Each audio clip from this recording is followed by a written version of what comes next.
sometimes these doctors think that because like they just looked at me like, oh, she's 24. There's no way that, I was almost 24. There's no way that could be it. And when I tell you he had tested for everything, but he didn't test for that.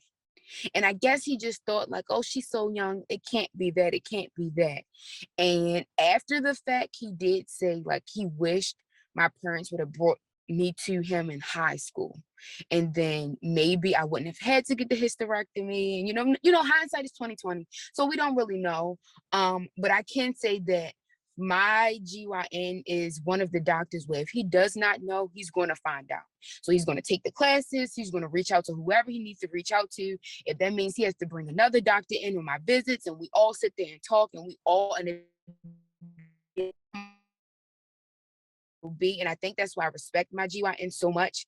And I literally trust him with my life because I know that he'll go to the ends of the earth to find out what's wrong. Like when I kept saying like, I'm hurting, like even during the exams, he just kept saying like, you shouldn't be hurting like this. And I know that you're not lying because the pain that you're describing it's too in detail for you to just be making this up.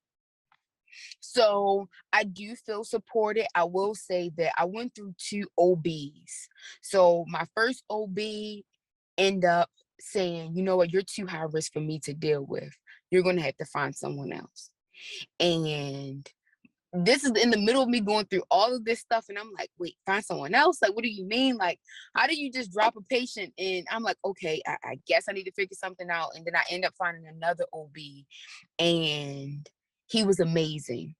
And that's why I always say, well, everything happened for a reason. So it was meant for me to end up with him.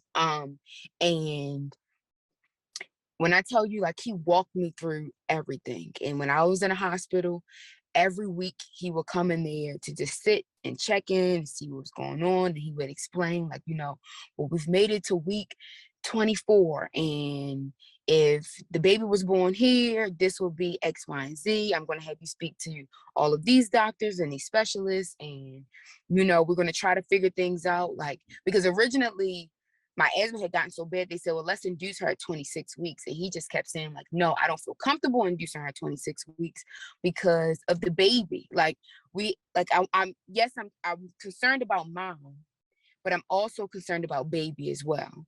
And he had already known that I had an experience with one of the hospitals saying, like, well, because I was only 16 weeks, they didn't want to check Carson on the Doppler, like they wasn't, because it was mom over baby.